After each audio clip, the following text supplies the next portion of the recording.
So hello students, good afternoon. Let's start today's physics session, and in today's physics session we are going to study uh, or we are going to do the paper discussion of the examination that you have faced in the morning.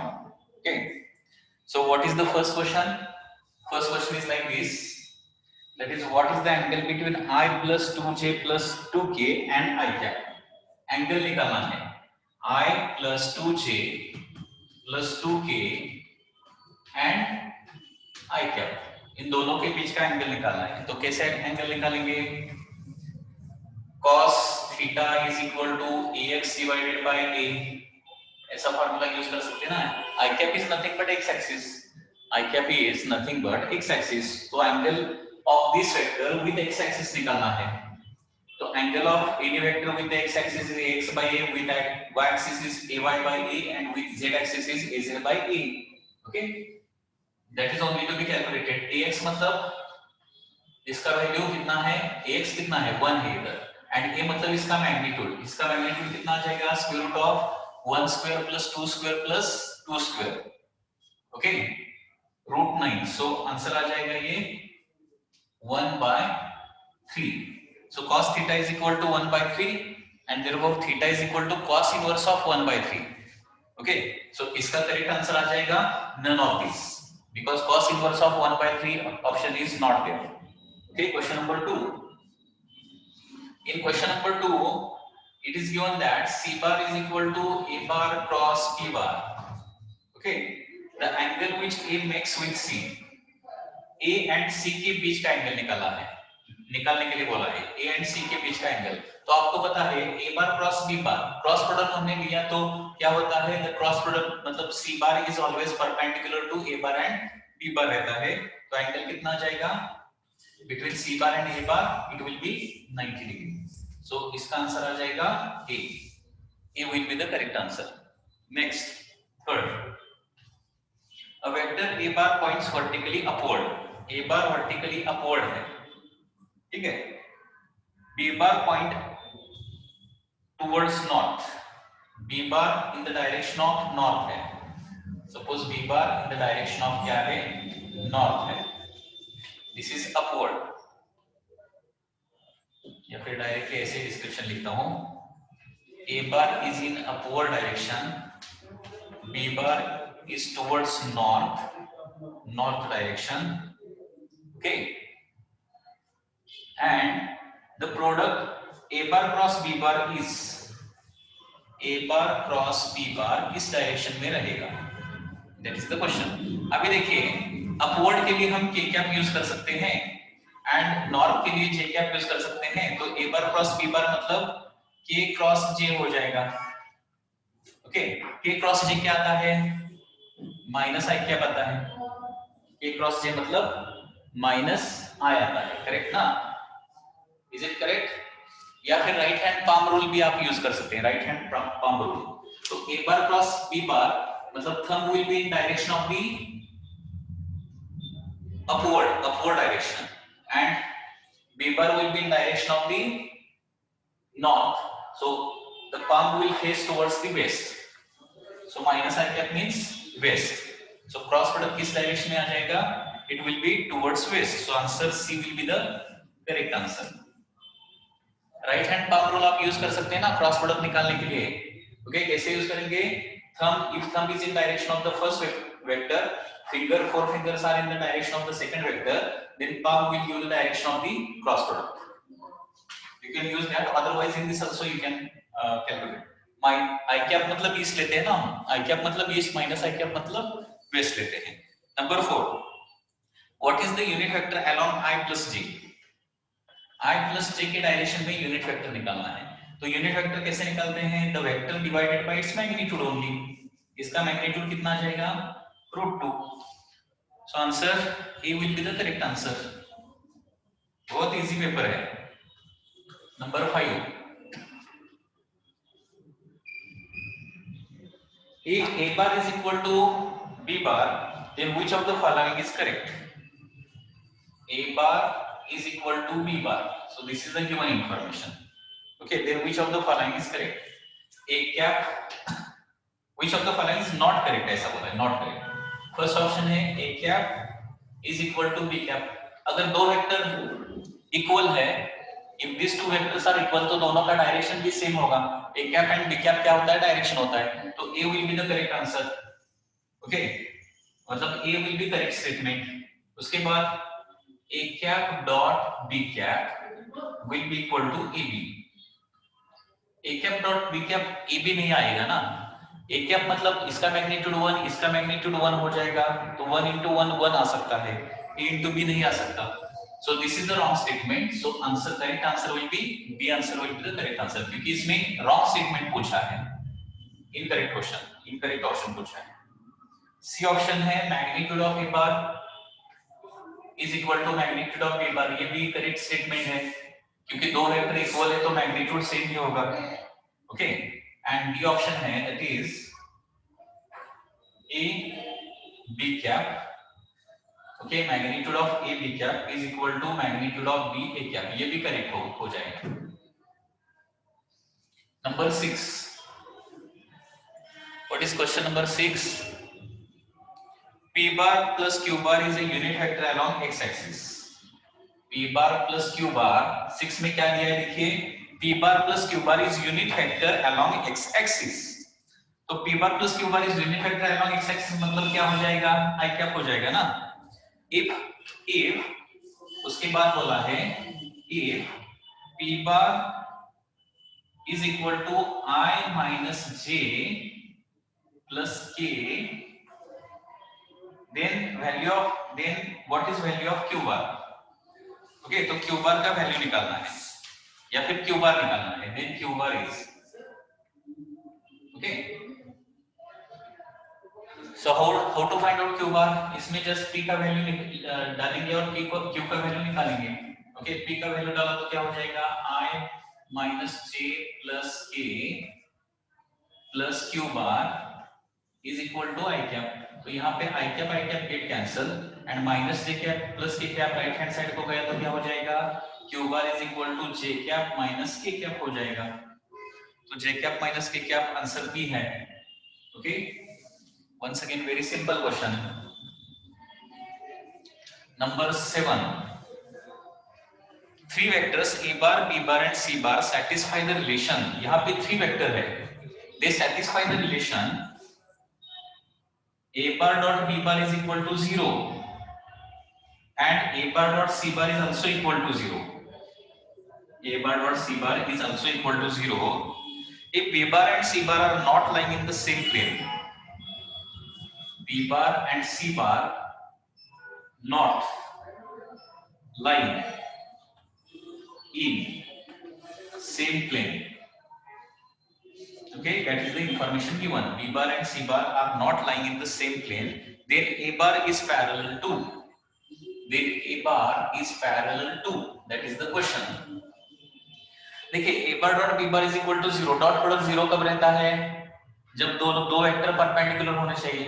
So a and b perpendicular होने चाहिए, a and c should be perpendicular। Okay, a b perpendicular, a and c perpendicular, तो a bar किसको parallel होना चाहिए, b bar plus c bar को parallel होना चाहिए, correct है ना, क्योंकि b bar plus c bar दोनों को, b bar plus c bar का जो प्रोडक्ट आ जाएगा वो product b bar c bar दोनों को परपेंडिकुलर रहेगा। मतलब b bar plus c bar लिया तो a bar b bar को भी परपेंडिकुलर होता है, a bar c bar को भी परपेंडिकुलर होता है, करेक्ट ना। b bar plus c bar जो भी प्रोडक्ट आ जाएगा that will be perpendicular to b bar and c bar and a bar is also perpendicular to b bar and c bar, so वो product and a bar दो parallel रहेंगे एक दूसरे के। so इसका आंसर आ जाएगा b bar plus c bar, c answer will be there, c answer. Number 8, two forces F1 bar and F2 bar are acting right angle to each other, then their resultant is। अगर यहाँ पे दो forces एक दूसरे को perpendicular है F1 F2, तो इनका रिजल्टेंट कितना है, F1 F2 रिजल्टेंट मतलब इनके बीच का एंगल 90 डिग्री आ जाएगा। तो रिजल्टेंट के लिए फार्मूला क्या यूज करते हैं हम, square root of F1 square plus F2 square plus 2 F1 F2 cos 90 हो जाएगा, करेक्ट ना। Resultant is equal to square root of f1 square plus f2 square plus 2 f1 f2 cos of 90 and cos 90 is always equal to 0, तो ये term 0 हो जाएगा, तो r is equal to square root of f1 square plus f2 square आ जाएगा. So answer will be B. Answer will be correct answer. Number 9. The resultant of two forces at right angle is 5 Newton. Okay, resultant of two forces. यहाँ पे दो forces है. For example, F1 F2 है. And इनका जब वो right angle है तो इनका resultant कितना है? 5 है. ऐसा दिया है. When the angle between them is 120 degree. फिर F1 and F2 के बीच में एंगल कितना है? 120 डिग्री है. ठीक है, F2 and F1. तब रिजल्टेंट है √13. Then the two forces are. Question में क्या दिया है? F1 F2 दो फोर्सेस है, इनके बीच में एंगल 90 डिग्री रहता है तो रिजल्टेंट 5 है. 120 डिग्री एंगल रहता है तो रिजल्टेंट √13 है.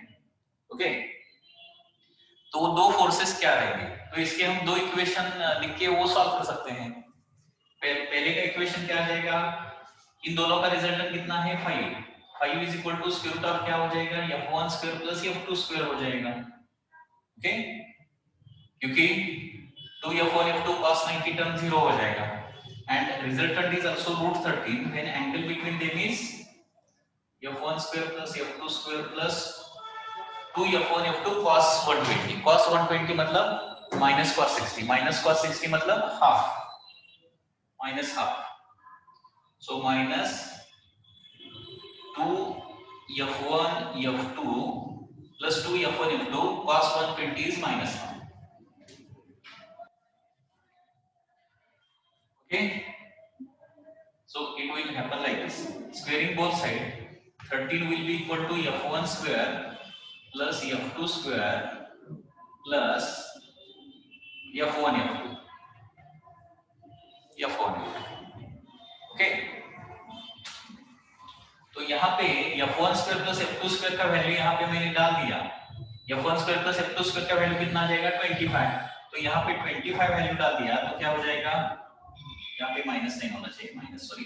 Okay, f1 square plus f2 square is equal to 25 डाल दिया तो 13 is equal to 25 minus f1 f2 हो जाएगा. And therefore f1 into f2 कितना होना चाहिए? 12 होना चाहिए. 25 माइनस 13 12. अभी क्या करेंगे? इसके आगे का सॉल्व करने की जरूरत नहीं है. ऑप्शन में देखो. ओके, ऑप्शन में क्या लिखना है? f1 into f2 12 आना चाहिए. तो f1 into f2 12 किधर आता है? वहां पे एक ही ऑप्शन है जिसमें f1 into f2 12 आता है. So therefore answer is third answer will be the correct answer. अब तक कुछ डाउट है क्या? बोलिए.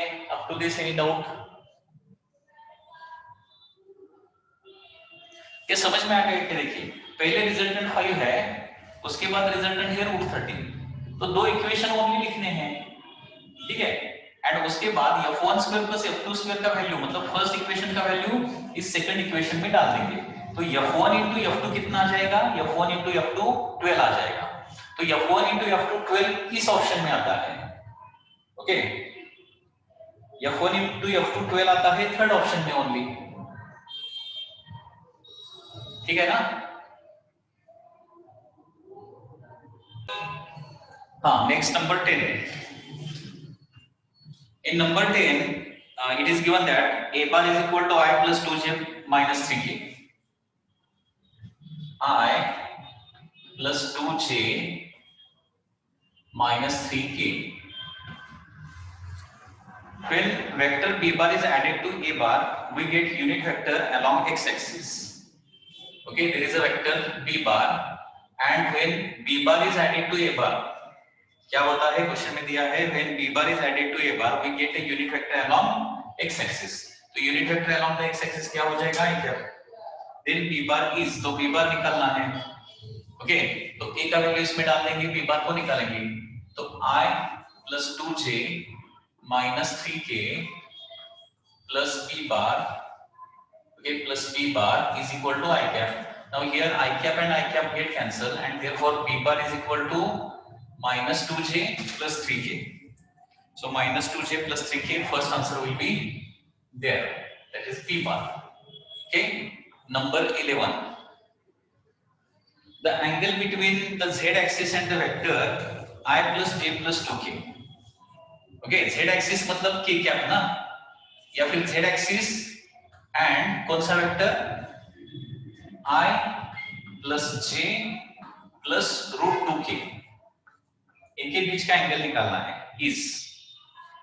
तो question number 1 and 2 are similar to 10 and 11। Okay, तो जिनको 1 and 2 समझ में नहीं आया वो रिपीट, ये 10 and 11 आप देख सकते हैं।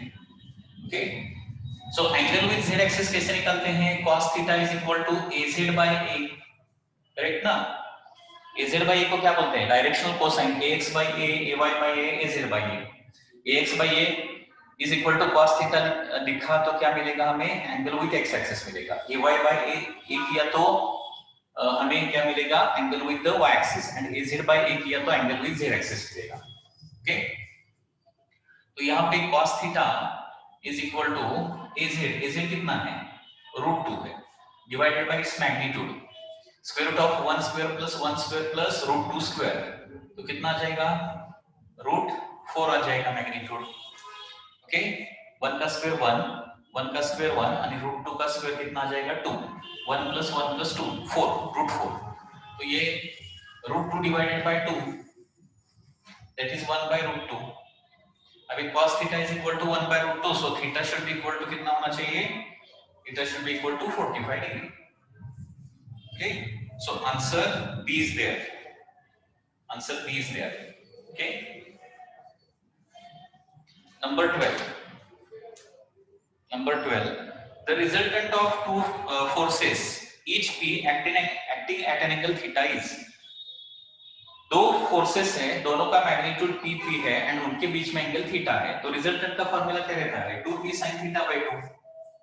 ओके, ये मैंने आपको बताया है, अगर दो वेक्टर्स का मैग्नीट्यूड p एंड p रहता है एंड उनके बीच में एंगल थीटा रहता है, तो रिजल्टेंट हमेशा कितना रहता है? 2p sin theta by 2p sin theta by 2 रहता है, sorry 2p cos theta by 2 रहता है, sorry not sin, it is cos theta by 2, answer B. Okay, so दो वेक्टर के बीच में अगर थीटा एंगल रहता है, दो वेक्टर इक्वल मैग्नीट्यूड के रहते हैं, तो उनका रिजल्टेंट रहता है 2p cos theta by 2, 2p cos theta by 2। Next number 13, point of application of forces, यहाँ पे फोर्स दिया है 5i minus 4j plus 2k, this is the force that is given, and r1 bar r2 bar दिया है, मतलब position vector दिया है, r1 bar and r2 bar दिया है। r1 bar है 274 and 523, मतलब i cap j cap k cap यहाँ पे है। r1 bar r2 bar in terms of ijk है, मैंने ijk नहीं लिखा है, उसको समझ लीजिए। तो यहाँ पे क्या निकालना है? वर्क डन निकालना है। तो वर्क डन निकालने के लिए पहले डिस्प्लेसमेंट निकालना पड़ेगा। डिस्प्लेसमेंट कैसे निकालेंगे? r2 bar minus r1 bar. Okay, तो work done is equal to आ जाएगा f बार क्या आ जाएगा? क्या है? 5i cap minus 4j cap plus 2k cap dot displacement vector क्या आ जाएगा? r2 बार माइनस r1 बार, मतलब 5 minus 2 3i cap, 2 minus 7 minus 5 j cap and 3 minus 4 minus 1 k cap, correct ना?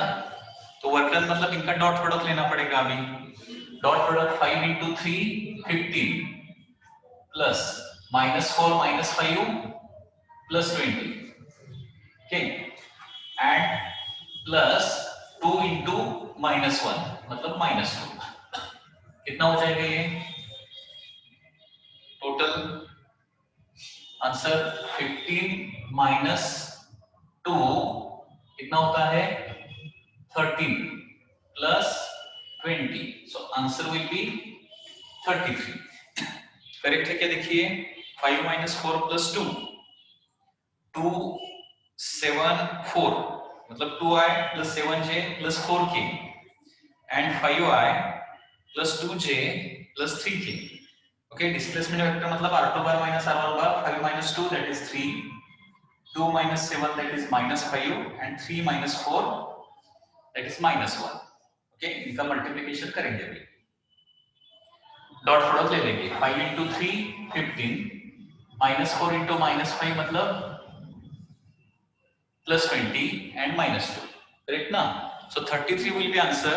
Okay. So in answer sheet I think it is a wrong answer given. So answer इसका आ जाएगा C. Answer will be the correct answer. Okay. C answer will be the correct answer.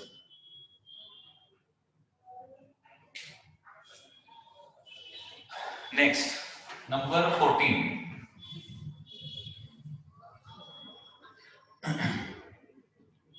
The magnitude of x and y component of a bar are 7 and 6. एक vector है a bar, उसका x component और y component दिया है. मतलब x component मतलब x component है 7, तो 7 आई कैप लिख सकता हूं, एंड y कंपोनेंट है 6 मतलब 6j cap. So this is vector a bar. Also magnitude of x and y component of a bar plus b bar. a bar plus b bar का भी x and y component दिया है. तो x and y component दिया है, x component 11 दिया है, तो 11 आई कैप लिख सकता हूं, एंड y कंपोनेंट दिया है 9, तो 9j कैप लिख सकता हूं. ये किसका कंपोनेंट है? a bar plus b bar का है. Then what is magnitude of b bar? Okay, तो यहाँ पे a bar का वैल्यू लिखता हूं 7i plus 6j plus b bar is equal to 11i plus 9j. Okay, तो यहाँ पे सब्ट्रैक्शन करना पड़ेगा. सब्ट्रैक्शन करने के बाद b बार कितना आ जाएगा? 11 minus 7 that is 4 and 9j minus 6j that is 3j cap. So 4i plus 3j. Okay, ये वेक्टर b बार आ जाएगा. उसका मैग्नीट्यूड पूछा है, मैग्नीट्यूड, तो इसका मैग्नीट्यूड कितना आ जाएगा? Square root of 4 square plus 3 square, square root of 25. So answer will be 5. इसका मैग्नीट्यूड 5 रहेगा. Answer A is there, answer A. Okay, number 15. Angle between a bar and b bar is theta. The value of triple product a bar dot b bar plus a bar is, यहाँ पे पता है a bar dot b bar cross a bar कितना आ जाएगा? अभी देखिए b bar cross a bar ये क्या रहेगा? इसका वेक्टर क्या आ जाएगा? इसका प्रोडक्ट इन दोनों को परपेंडिकुलर आ जाएगा, मतलब a बार को परपेंडिकुलर, एंड किसी भी वेक्टर का उसके परपेंडिकुलर के साथ डॉट प्रोडक्ट कितना आता है? 0. तो इसका आंसर 15 का आंसर आ जाएगा 0. 15 का आंसर है B answer. B answer is correct. समझ में आ रहा है ना? b bar cross a bar will be perpendicular to b bar as well as a bar. दोनों को एक क्रॉस प्रोडक्ट निकालने के बाद क्रॉस प्रोडक्ट कैसा रहता है? इन दोनों को परपेंडिकुलर रहेगा. ओके, मतलब ये जो वेक्टर है परपेंडिकुलर टू a बार है, तो a bar and this is perpendicular vector, तो परपेंडिकुलर वेक्टर का डॉट प्रोडक्ट कितना रहता है? 0 रहता है. 16. Optical fiber are related with, optical fiber are related with first option communication, light, computer, none of this. So it is related to the communication. Okay, so first option will be the correct option. Optical fiber is related to the communication. उसके बाद speed of light in medium m1 and m2, दो medium का speed दिया है 17 number. m1 and m2 में light का speed दिया है, कितना दिया है? 1.5 into 10 raised to 8 and 2 into 10 raised to 8. The ray of light enters from m1 to m2 at angle I. If the ray suffers total internal reflection, then value of I is. Okay, तो यहाँ पे एक certain angle पर incident होने के बाद क्या होता है? यहाँ पे टोटल इंटरनल रिफ्लेक्शन होते हैं, तो एंगल आई क्या होना चाहिए? क्रिटिकल एंगल होना चाहिए ना. क्रिटिकल एंगल होना चाहिए, क्रिटिकल एंगल होना चाहिए या फिर उससे ज्यादा होना चाहिए. करेक्ट ना? ये देखिए I should be greater than IC, तभी टीआईआर हो सकता है. इक्वल टू और ग्रेटर देन आईसी, तभी टीआईआर हो सकता है. करेक्ट ना? I should be equal to और ग्रेटर देन IC होना चाहिए, तभी TR हो सकता है। यहाँ पे m1 m2 का वैल्यू दिया है, ठीक है। तो यहाँ पे दोनों साइड का साइन लेता हूँ, sine I should be equal to greater than sine IC होना चाहिए, okay. So sine I greater than और इक्वल टू साइन IC, मतलब साइन IC कैसे निकालेंगे? दो वेलोसिटी अगर दिया है तो less velocity divided by more velocity, that is 1.5 divided by 2। अभी 1.5 डिवाइडेड बाय 2 मतलब कितना आ जाएगा? Sine I greater than equal to 15/20 लिख सकता हूं मैं इसको। 15/25 से डिवाइड किया तो 3/4 हो जाएगा। तो यहाँ पे I कितना आ जाएगा? I should be greater than और equal to sine inverse of 3/4। I कितना होना चाहिए? इक्वल टू और more than sine inverse of 3/4 होना चाहिए, इक्वल टू और मोर देन, तभी TIR हो सकता है। तो इसका आंसर आ जाएगा C answer will be correct. C answer is correct, C answer, okay. इसका सी आंसर करेक्ट आ जाएगा। इसमें कुछ डाउट है क्या? बोलिए, समझ में आ रहा है ना? I should be greater than IC, greater than और इक्वल टू IC होना चाहिए, तभी TIR हो सकता है। दोनों साइड का साइन लिया तो साइन I ग्रेटर देन और equal to sine IC। Sine IC का फॉर्मूला क्या रहता है? हमेशा वेलोसिटी दिया या फिर कुछ भी वैल्यू दिया तो less value divided by more value, 1.5 divided by 2 ही लिखेंगे। 10⁻⁸ कैंसिल आउट हो जाएगा, ठीक है। सो 1.5 डिवाइडेड बाय 2 मतलब 15/20, 15/20 मतलब 3/4। तो sine I greater than equal to 3/4, दोनों साइड का साइन इनवर्स लिया तो I should be greater than और equal to sine inverse of 3/4 आ जाएगा। Number 18, glass has refractive index mu with respect to air, okay, refractive index mu with respect to air and critical angle for a ray of light going from glass to air is theta। critical angle theta दिया, तब refractive index दिया है, critical angle दिया है। if ray of light is incident from air on the glass with the angle of incidence theta, then corresponding angle of refraction, okay। तो यहाँ पे theta के लिए क्या फॉर्मूला आ जाएगा? Sine theta is equal to 1/μ आ जाएगा, क्योंकि थीटा क्रिटिकल एंगल है बोला है, तो sine theta is equal to 1/μ आ जाएगा। अभी क्वेश्चन में क्या बताया है? Rays travelling from air to the glass, and यहाँ पे एंगल ऑफ इंसिडेंस दिया है थीटा, ओके। नेक्स्ट क्या दिया है? Rays travelling from air to glass, ऐसा दिया है। तो यहाँ पे एंगल ऑफ रिफ्रैक्शन R निकालना है, तो R कैसे निकालेंगे?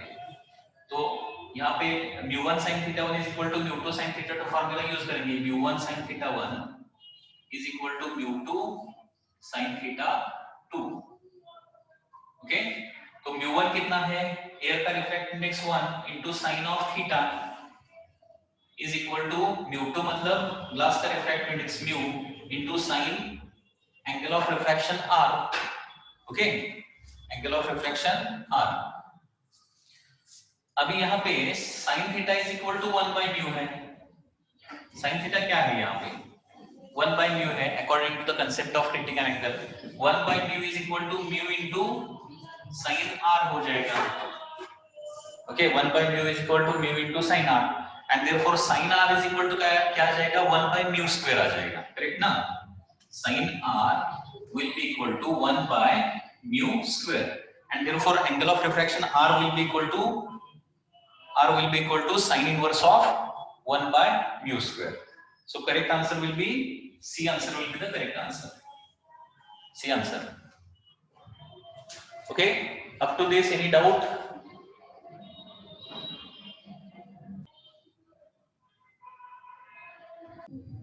Question number 20 number. If the light travels a distance x in t1 second in air, distance x in t1 second in air ऐसा बोला है, ठीक है, and 10x distance in time t2 in medium, this is given, the critical angle is, okay। तो यहाँ पे velocity इन air कितना आ जाएगा? Distance divided by time x by t1, and velocity in medium कितना आ जाएगा? Distance divided by time that is 10x divided by t2, correct ना। तो क्रिटिकल एंगल की निकालने के लिए बोला है, तो sin c या फिर sin ic का फॉर्मूला क्या रहता है, sin c is equal to less value divided by more value. अभी वेलोसिटी ऑफ लाइट एयर में सबसे ज्यादा रहता है, मीडियम में कम रहता है, तो less value divided by more value के लिए क्या करेंगे, 10x divided by t2, so this value divided by this value into t1 divided by x. X get cancelled and therefore 10 t1 by t2. That will be the answer, sin c. Okay, so answer C will be the correct answer. C is equal to sin inverse of 10 t1 by t2.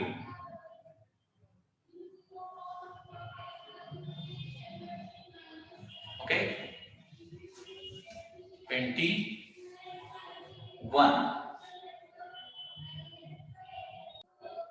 Next, 21.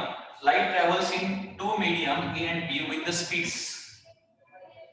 Speed in A is given as 1.8 into 10 raised to 8 and speed in B is given as 2.4 into 10 raised to 8 meter per second respectively. The critical angle between them, once again sin C या फिर sin IC is equal to always, okay, ज्यादा think करने की जरूरत नहीं है, less value divided by more value करो, that is 1.8 divided by 2.4 that is 18 by 24, 6 से डिवाइड कर सकता हूं 3/4, तो आंसर आ जाएगा sin inverse of 3/4.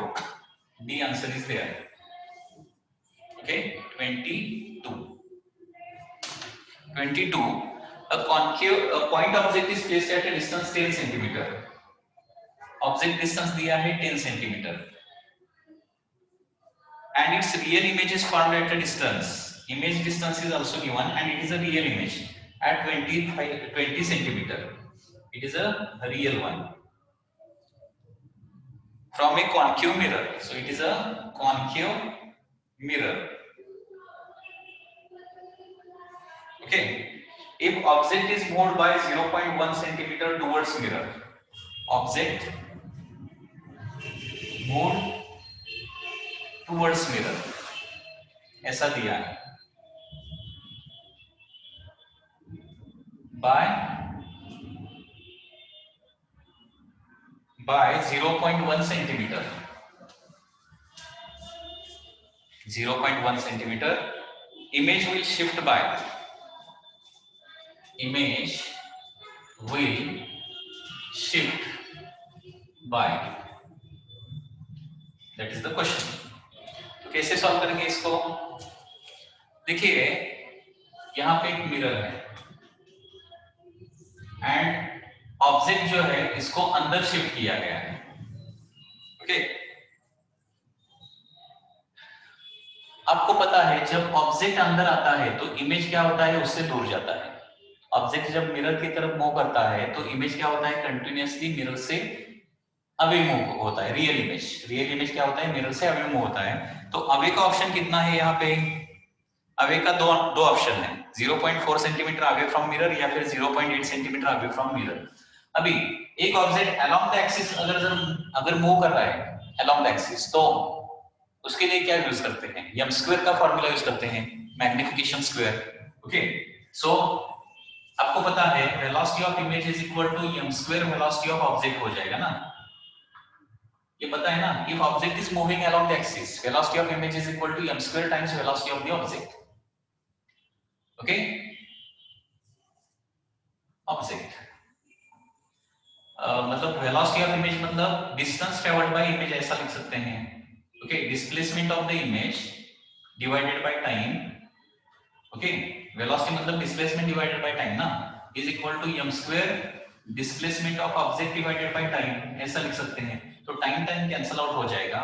So displacement of image is equal to m square मतलब phi by u 20/10 मतलब 2 का square into displacement of object कितना दिया है 0.1, तो ये आ जाएगा 4 into 0.1 that is equal to 0.4 centimetre will be the answer.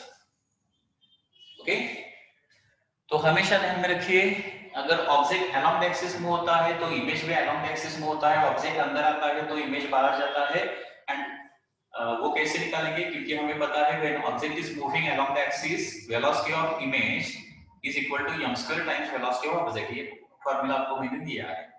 तो उसी तरह से distance displacement of image is equal to m square times displacement of object हम लिख सकते हैं। Displacement of image is equal to m square times displacement of object. तो displacement of image is equal to m square मतलब image distance by object distance, उसका square into 0.1। 0.1 is the displacement of the object, वो question में दिया है।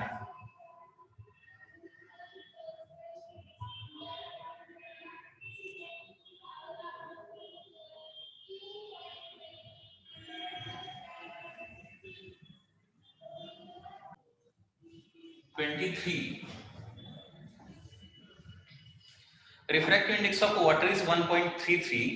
The direction in which a man underwater should look to see the setting sun. ये तो बहुत simple है। पानी के अंदर से हमें सेटिंग सन मतलब द सन विच इज मतलब सनसेट कितने एंगल पर देख सकते हैं? 49 डिग्री पर। 49 degree to the vertical, that is the important thing. 49 degree to the vertical, that is answer C. क्योंकि टीआर में क्या होता है, 49 डिग्री पर जाने वाले ray after refraction parallel to surface जाते हैं। उसी तरह से सरफेस को पैरेलल आने वाले रे अंदर 49 डिग्री में अंदर आ जाते हैं, 49 degree to vertical. Next 24, if the lower half of the concave mirrors reflecting surface is made opaque, which of the following statement describe the image of the object placed in front of the mirror? Okay, intensity of image will increase, image will show only half of the object, no change in the image, intensity of image will be reduced to half. Okay, तो यहाँ पे answer 4th आ जाएगा। Question में क्या दिया है देखिए 24 में, यहाँ पे एक मिरर है एंड ऑब्जेक्ट कहीं पर रखने पर हमें इमेज कहीं पर मिलता है, ठीक है। यहाँ this is object and this is image, this is mirror, ठीक है। तो इनिशियली कंप्लीट मिरर रिफ्लेक्टिंग है। अभी इसमें क्या किया, lower half of the mirror इसको निकाल दिया, lower half of the mirror opaque किया है, मतलब वो रिफ्लेक्ट अभी नहीं करता है, only upper half of the mirror रख दिया। तो क्या हो जाएगा, वैसे ही इमेज फॉर्म हो जाएगा या फिर इमेज में कुछ चेंज हो जाएगा। तो यहाँ पे कुछ स्टूडेंट का थिंकिंग ऐसा होता है, पहले कंप्लीट मिरर था तो इतना इमेज बनता है, हाफ मिरर मतलब lower half of the mirror suppose निकाल दिया या फिर उस पर कुछ रिफ्लेक्टिंग सरफेस उसका कैंसिल आउट किया तो क्या होता है, उतना ही इमेज बनता है। ओनली थिंग इज दैट उसका इंटेंसिटी कम होता है, brightness will decrease. क्यों? Because initially the image was forming due to more number of reflection. पहले जब कंप्लीट मिरर था तो ज्यादा रिफ्लेक्शन की वजह से इमेज बन रहा था, अभी हाफ मिरर रख दिया या फिर हाफ मिरर में कुछ पेंट लगा दिया, उसका रिफ्लेक्टिंग सरफेस निकाल दिया, तो उतना ही इमेज बनेगा लेकिन कम रिफ्लेक्शन की वजह से बनेगा, therefore intensity will decrease. So answer will be, fourth answer will be correct. Okay, image उतना ही बनता है, only thing is that intensity उसका कम होता है। Number 25, the focal length of the convex mirror is 20 centimetre, radius of curvature. Focal length 20 दिया है तो radius of curvature कितना, इसका डबल रहता है 40, answer D. Okay 26, if object is placed at 10 centimeter in front of a concave mirror of focal length 20 centimeter, u दिया है 10, F दिया है 20 एंड ये कॉन्केव मिरर है, इमेज कैसा आ जाएगा? ओके, यहाँ पे ऑप्शंस आर मतलब वैल्यू नहीं निकालना है। तो यहाँ पे अगर फोकल लेंथ 20 है, ऑब्जेक्ट डिस्टेंस 10 है, तो यहाँ पे ऑब्जेक्ट कहाँ पे रहेगा, F एंड P के बीच में, करेक्ट ना। यहाँ पे मिरर है, फोकल लेंथ मतलब यहाँ पे सेंटर ऑफ कर्वेचर, यहाँ पे फोकल लेंथ है 20 एंड ऑब्जेक्ट रखा है 10 सेंटीमीटर पर, मतलब फोकस एंड पोल के बीच में ऑब्जेक्ट रखा है। अभी आपको पता होना चाहिए, if object is placed between focus and pole, its image is virtual, magnified and erect रहता है। मिरर के पीछे बन रहा है ना, virtual, magnified and enlarge, so answer is B. 27, boy stands straight in front of a mirror at a distance 30 centimeter away from it. He sees his erect image whose height is 1/5 of the real height. The mirror is, अभी देखिए mirror के सामने एक boy खड़ा है, okay, तो उसका erect image बनता है एंड वो भी 1/5 हाइट का बनता है, मतलब डिमिनिश्ड। अभी इरेक्ट एंड डिमिनिश्ड इमेज कौन बनाता है? ओनली कॉन्वेक्स मिरर बनाता है, क्योंकि कॉन्केव मिरर का इरेक्ट इमेज मैग्नीफाइड ही रहता है। वो टेबल आपको उसके लिए पता होना चाहिए। तो वो कौन सा मिरर होना चाहिए? मतलब डिमिनिश्ड एंड इरेक्ट इमेज बनाने के लिए वो कॉन्वेक्स मिरर होना चाहिए। सो 27 का आंसर बी आ जाएगा। 28, an object is immersed in a fluid. In order that object becomes invisible, it should. एक ऑब्जेक्ट को हमने एक फ्लूइड में इमर्स किया है, तो उस लिक्विड में, उस फ्लूइड में वो ऑब्जेक्ट इनविजिबल होना चाहिए। ऑब्जेक्ट कब इनविजिबल होता है? मैंने बताया आपको, ऑब्जेक्ट इनविजिबल कब होता है? व्हेन उस फ्लूइड का रिफ्रैक्टिव इंडेक्स एंड ऑब्जेक्ट का रिफ्रैक्टिव इंडेक्स सेम होना चाहिए, म्यू सेम होना चाहिए। तो इसका आंसर आ जाएगा डी आंसर। 28 का answer D. Number 29. The wavelength of light in air and some other medium is lambda a and lambda m. The refractive index of medium. तो refractive index मतलब क्या रहता है? Wavelength in air divided by wavelength in medium. Refractive index with respect to air निकालना है, तो refractive index क्या रहेगा? ग्रेटर देन 1 रहेगा। तो इसको आपको लॉजिक लगाना पड़ेगा, म्यू ज्यादा आने के लिए lambda M by lambda A करना पड़ेगा कि lambda A by lambda M करना पड़ेगा, या फिर ए म्यू एम आपको पता है, A mu M is equal to lambda A by lambda M लिखते हैं। सो 29 का आंसर आ जाएगा A answer. 29।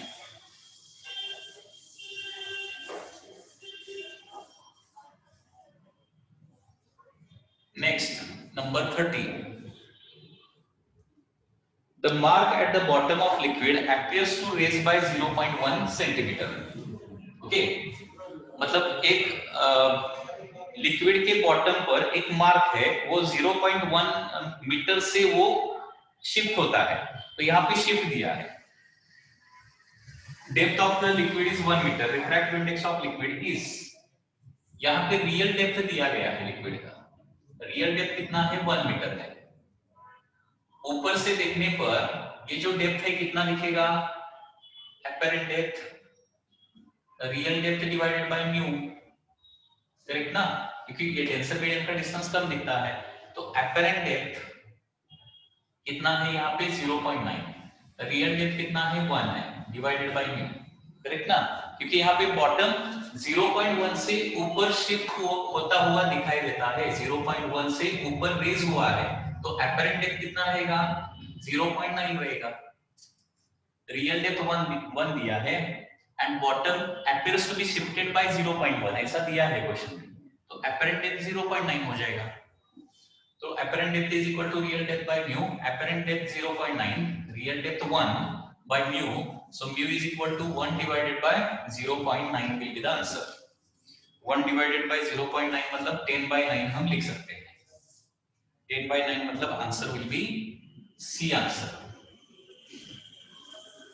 31, which of the following statement is true? इसमें से कौन सा स्टेटमेंट ट्रू है?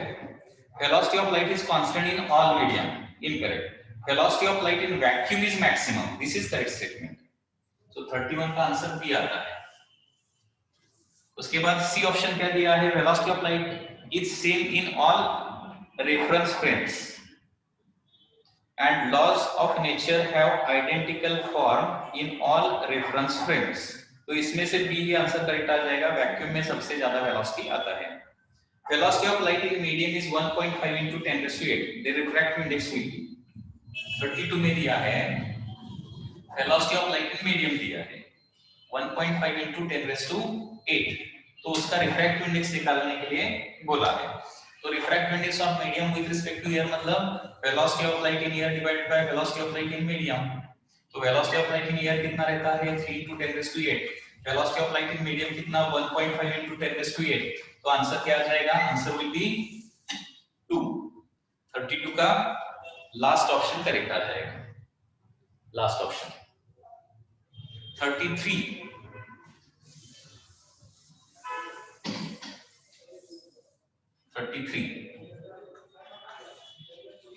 Which of the following is the correct relation? इसमें से कौन सा रिलेशन करेक्ट है? A mu r is equal to A mu w plus R mu w. First relation is A mu r is equal to A mu w into R mu w. So this is the first option. Check करते हैं। A mu w मतलब mu w by mu a into R mu w मतलब, या फिर velocity in the form of velocity also we can write, velocity में ज्यादा better रहेगा, ca by cw into cr by cw। तो यहाँ पे ये रिलेशन नहीं आ सकता, a mu r मतलब ca by cr आना चाहिए, तो ca by cr आ सकता है क्या? नहीं आ सकता। Okay, so first option incorrect है। Second, a mu r is equal to a mu r into R mu w is equal to mu w mu a। This is the second. इसमें भी value फॉर्मूले लिखते हैं velocity के, ये हो जाएगा ca by cr, ये हो जाएगा cr by cw एंड ये हो जाएगा cw by ca। आता है क्या यहाँ पे? यहाँ पे वंस अगेन cr कैंसिल होता है, ca by cw आ सकता है। So this is incorrect, this is incorrect. Third option क्या है?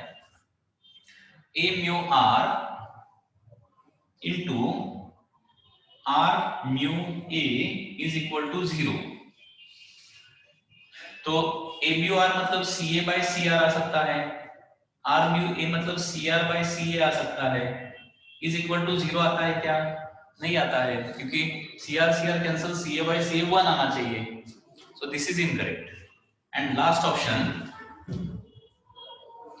A mu r divided by W mu r is equal to A mu w। ये चेक करेंगे। अभी 3 correct नहीं है, मतलब ये तो करेक्ट होना चाहिए। A mu r मतलब CA by CR लिख सकता हूँ, CA by CR करेक्ट ना। W mu r मतलब CW by CR, लेकिन उस डिनोमिनेटर पे है वो, उसका रेसिप्रोकल लिखना पड़ेगा। CW by CR का क्या हो जाएगा? CR by CW हो जाएगा, is equal to CA by CW आता है क्या? तो CR cancel, CA by CW आता है। So this one is the correct. Just वहां पे जो फार्मूले दिए हैं उसमें मैंने वेलोसिटी का फार्मूला डाल दिया है हर जगह, and right left hand side is equal to right hand side आता है क्या? मैंने चेक किया, तो लास्ट ऑप्शन करेक्ट आता है इसमें।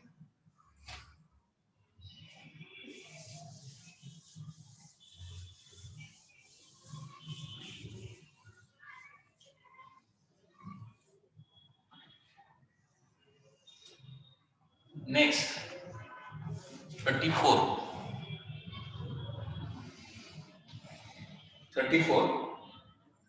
the refractive index of metal of prism of angle 45 90 is 1.5।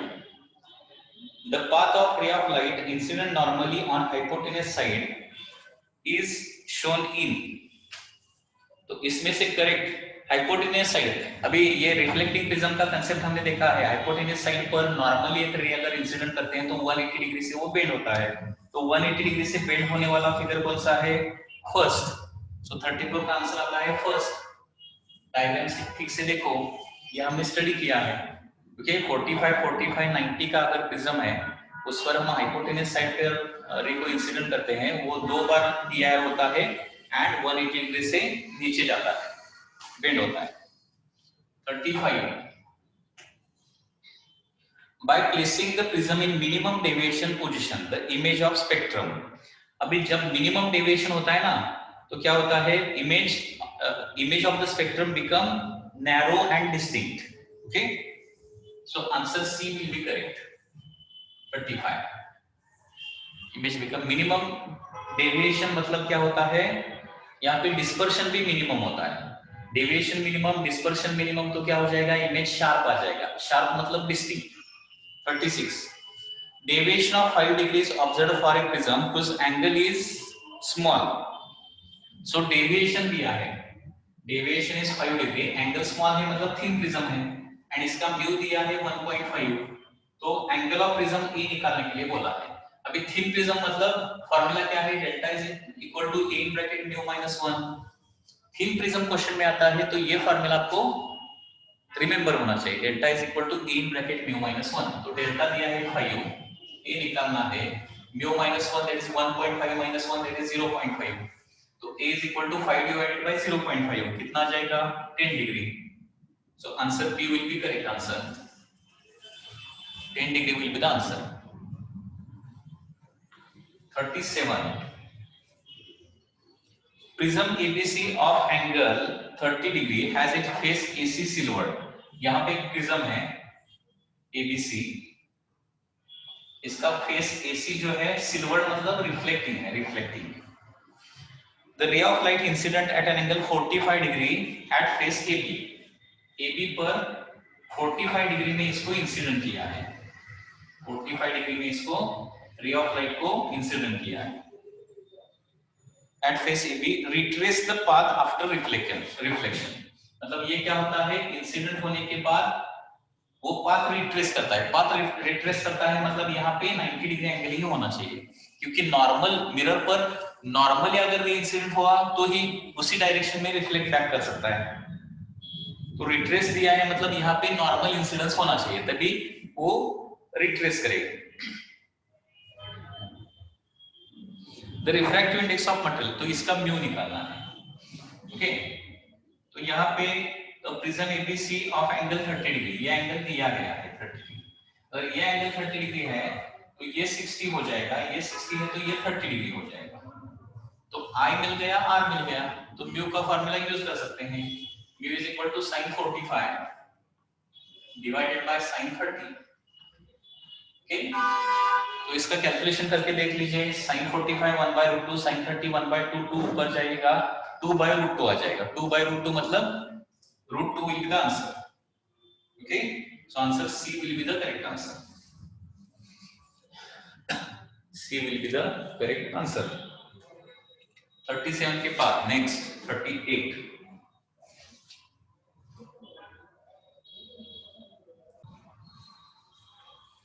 38 number, minimum deviation is observed with a prism having angle E, angle of deviation delta, and angle of incidence I, angle of emergence E, when they we then have generally। अभी जब angle of deviation minimum होता है तो क्या होता है, I is greater than E, I is less than E, I is equal to E, क्या होता है, I is equal to E होता है ना मिनिमम डेविएशन में। सो 38 का आंसर आ जाएगा C। Okay, 39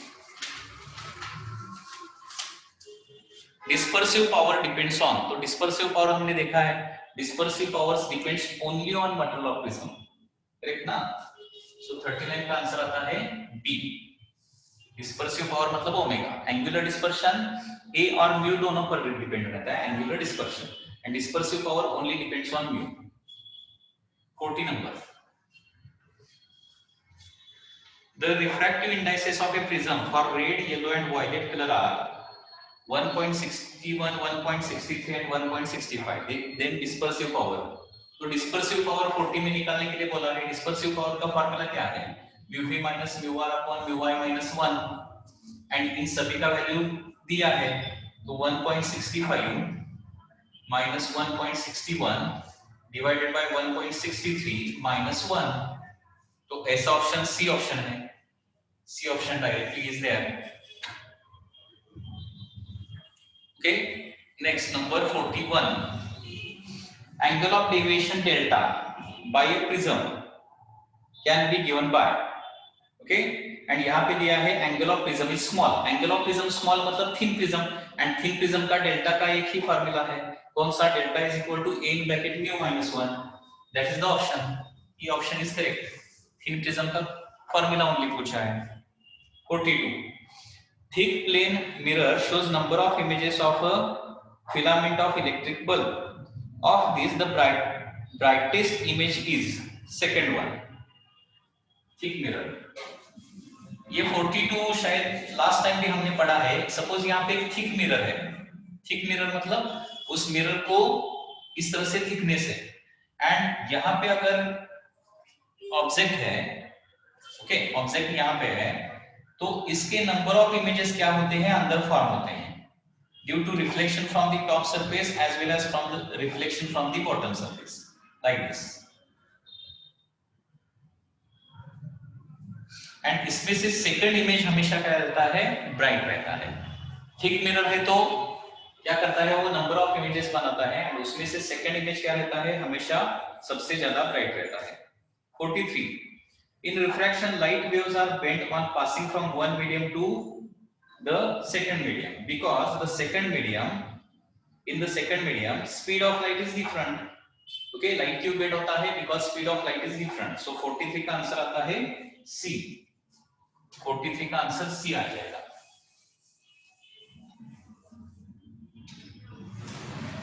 43 answer C, light क्यों बेंड होता है, क्योंकि velocity of light is different in different medium. 44 में क्या पूछा है, डेल्टा एंड आई का ग्राफ पूछा है। तो डेल्टा एंड आई का ग्राफ मैंने आपको बताया था, okay in refraction angle of deviation and angle of incident के बीच में ग्राफ कैसा रहता है, इस तरह से, उसके बाद डॉटेड लाइन, एंड उसके बाद इस तरह से डिक्रीजिंग, ऐसा ग्राफ मैंने आपको बताया था एक लेक्चर में है, देखिए इसका मैंने एक्सप्लेनेशन भी दिया है एक लेक्चर में। 44 एंड लास्ट इज 45। 45 में एक डायग्राम दिया है, डायग्राम इज लाइक दिस।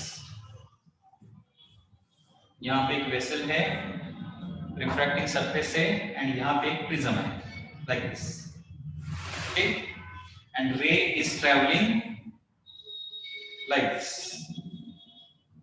यहाँ पे टीआर हो रहा है, okay refractive index of material of prism, इसका प्रिज्म का रिफ्रैक्टिव इंडेक्स कितना दिया है 1.56, एंड लिक्विड का रिफ्रैक्टिव इंडेक्स इसका दिया है 1.32। What will be the value of theta for the following reflection, तो ये वैल्यू कितना होना चाहिए थीटा।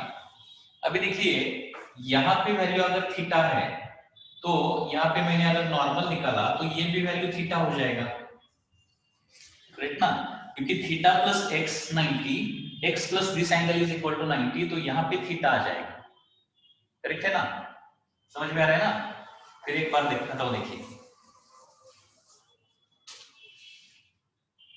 यहाँ पे इस तरह से प्रिज्म है, it is a right angle prism, okay यहाँ पे एंगल थीटा है, one ray is normally incident here, okay so this is normal, तो suppose this is angle x, this is angle y, तो यहाँ पे क्या हो जाएगा, this x plus theta, because this is normal incident, it is given in the question, normal incidence है तो x plus theta 90, x plus theta 90, and उसके बाद ये भी normal है ना, this is normal, so x plus y is also 90, x plus y is also 90, x plus y is equal to 90, and therefore theta is equal to x, theta is equal to y, तो ये angle theta होता है, and यहाँ पे TIR हो रहा है, total internal reflection हो रहा है, तो अभी टोटल इंटरनल रिफ्लेक्शन के लिए कंडीशन क्या है, ये एंगल ऑफ इंसिडेंस है ना, यहाँ पे ये थीटा है, that is the angle of incidence, तो angle of incidence should be greater than क्या होना चाहिए, IC होना चाहिए, ग्रेटर देन और इक्वल टू IC होना चाहिए, तभी TIR हो सकता है, angle of incidence should be greater than और इक्वल टू IC होना चाहिए। तो दोनों साइड का भी साइन लेता हूं, तो sine theta greater than equal to sine IC, okay तो यहाँ पे साइन थीटा ग्रेटर देन और इक्वल टू साइन IC, मतलब one refractive index of rare medium divided by refractive index of denser medium, correct ना, क्योंकि यहाँ पे दो मीडियम है, इसके बाहर 1.32 वाला है, अंदर 1.56 वाला, इस पॉइंट के बाहर एंड अंदर दोनों साइड का मीडियम दिया है, तो यहाँ पे 1/μ ओनली नहीं लिख सकते, μr/μd लिखना पड़ेगा, ओके तो यहाँ पे क्या हो जाएगा, अभी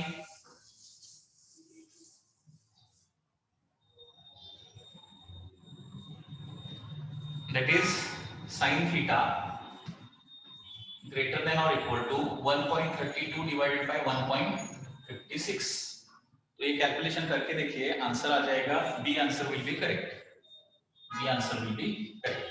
Okay. So in this way, within 1 hour, we have discussed all the questions.